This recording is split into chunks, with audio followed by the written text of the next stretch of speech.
Welcome to the English Matura with JB podcast.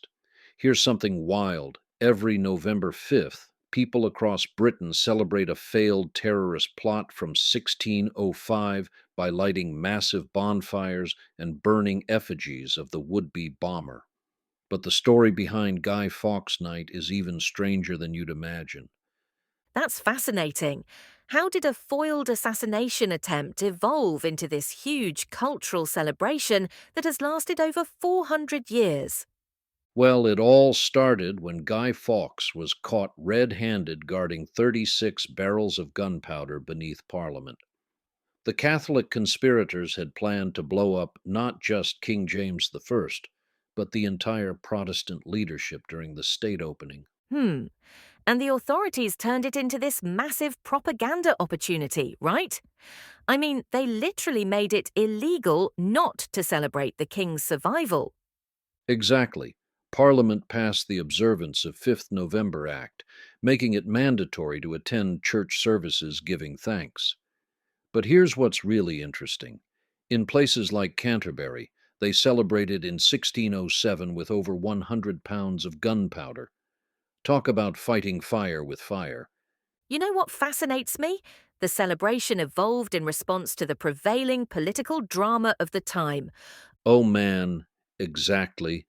Like when Charles I married a Catholic French princess in 1625, suddenly people started burning effigies of both the Pope and the devil. The celebrations became an outlet for all these religious and political tensions. And it wasn't just about religion, these celebrations got seriously out of hand in some places. What happened in those towns where they had actual riots? Well, in Exeter, the situation became so bad that in 1867 they had to call in armed infantry twice in one night to drive away angry mobs. And in Guildford, these gangs, who called themselves Guys, would basically terrorize the whole town. It was pure chaos. That's such a contrast to today's organised firework displays and family friendly events. Although some of those wild traditions have survived, such as in Ottery St. Mary, where they still chase each other through the streets with burning tar barrels, and the Lewis celebrations, which have been ongoing since 1679, remain intense. So, how did this very British tradition spread to other parts of the world? Well, that's another fascinating twist. It became Pope Day in colonial America, especially in Boston, where it turned into this excuse for drinking, rioting, and anti elite protest. The tradition only died out there when George Washington himself ordered his troops not to participate during the Revolution. Although I understand that it's still celebrated in some parts of the former British Empire, New Zealand and certain Caribbean nations keep the tradition alive. Right, and what's really interesting is how the meaning has completely flipped over time. Guy Fawkes went from being seen as a dangerous Catholic terrorist to becoming almost a folk hero. His mask has even become a global symbol of protest and rebellion, which is pretty ironic given that he was actually fighting to restore the absolute monarchy. That's such a powerful example of how symbols can completely change their meaning over time. And you know what's really remarkable?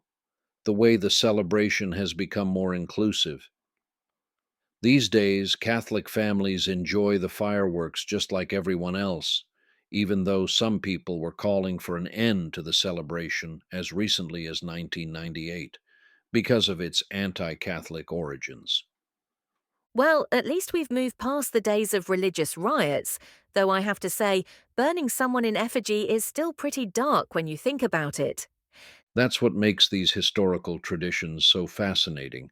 They carry all this baggage with them, but somehow they evolve and take on new meanings for each generation.